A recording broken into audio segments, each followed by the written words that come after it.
the airwaves with them this morning, but some big news for Memphis and the Memphis safety for Memphis, and it's why we're talking to our next guest, State Senator Brian Kelsey. And we started the program earlier, Senator, talking about the bill that passed in the House that would ban residency requirements, which would essentially allow police officers to live outside of Shelby County. Senator, how are you this morning?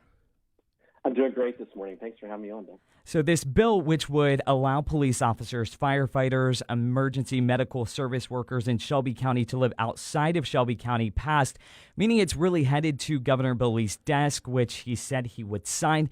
This is your bill, Senator, banning the residency requirement. What was your reaction when you saw that passed, and how do you think this will impact the safety in Memphis?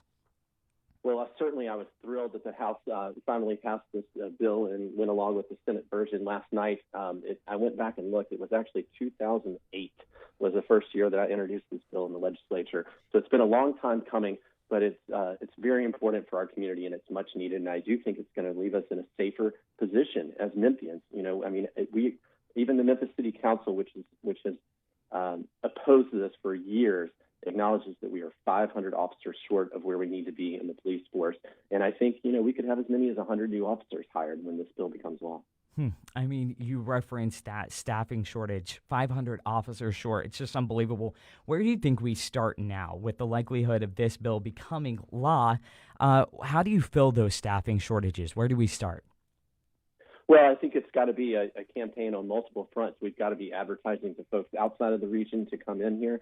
We've got to be telling our officers, many of our officers, it's not just police officers, it's firefighters. I've talked to a bunch of them who desperately want to move out, buy, perhaps a cheaper house, get more land, but they're unable to do that right now under the current Memphis City policies. And so I think it's also a matter of retaining those officers that we have in place.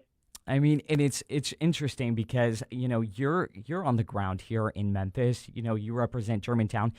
I cover some of the areas, and the one thing, regardless of political affiliation or skin color, is that we need officers right now. And it's sad on one hand because you have basically the state doing what the Memphis City Council should have done, which was give that option to voters, but they didn't. So it's important that we're seeing, you as a legislator step in. And what do you think the reaction on the ground from Memphis, which is very diverse, will view this new bill? Well, you're right. When I survey my constituents throughout East Memphis, Cordova, and Germantown, it always consistently every year it's the number one most popular item that I'm pushing. And so it's really been mind-boggling to me that the Memphis City Council just doesn't get it, and they are still trying to limit the number of officers available by forcing them to live in places where the rest of us don't have to live. But Let me ask you this, Senator Kelsey. Do you think, I have my opinions about this, and it seems to me that this just seems to be a reservation by some of our city council members about race. Is that really what this is about? I think perhaps that does underlie a number of their motivations. And look, it would be great if we could get more and more of our officers who live right in the communities that they serve. If we had qualified people who wanted to do that job and who were willing and able to do that job. And we've tried to get more and more in that situation, but we're still, as even the city council acknowledges, 500 officers short. And when you're in that type of situation, I think that is what warrants the state stepping in and telling the city, hey, you've got to do this. We don't like to do that as a general rule on the state level, but when we have major issues of protecting public safety, that's a responsibility of the state, and that's when we have to step in to really correct major errors that are being made by our city council. I completely agree, and for the size of our city, which is not very huge, for it to be on the same playing field as far as violence goes, not even playing in the game, but ahead of everybody else, the cities like L.A., D.C., New York, Baltimore, Chicago, at some point, they really are going to have to look at themselves and go, okay, guys, it may not be the best solution, but the worst thing we can do is nothing. Exactly. It's really the basic function of government is we've got to keep people safe in their communities. first and foremost. You know, it doesn't matter whether you're getting a good education or a bad education if you're not safe walking your way to school. And we've got to keep people safe. It's extremely important, and I'm just thrilled that the House has gone along with the Senate version, which frankly applies to statewide too. It's not just something that's targeted at Memphis. You know, the Senate version of the bill applies throughout the state.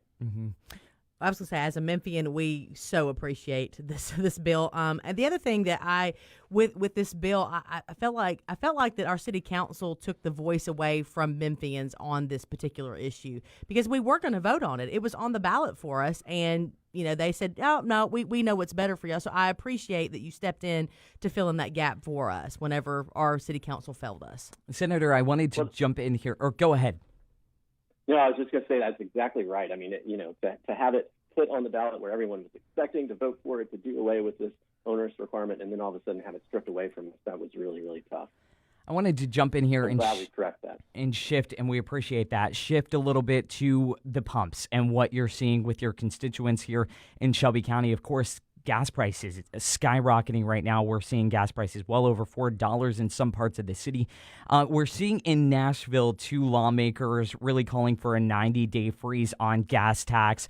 What do you think is a solution to what's happening? Of course, you know, some would point to the Biden administration, which they would then point the finger to Putin.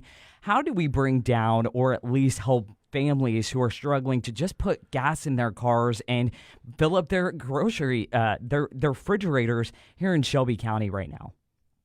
Yeah, this has been a complete and utter failure of the Biden administration and really all the Democrats in Washington who have voted for out-of-control spending for several years now. They put in place a Federal Reserve Board that did not take the problem of inflation seriously, and they still haven't raised rates. They're going to do it this week, but I mean, they're 6 to 12 months behind on this.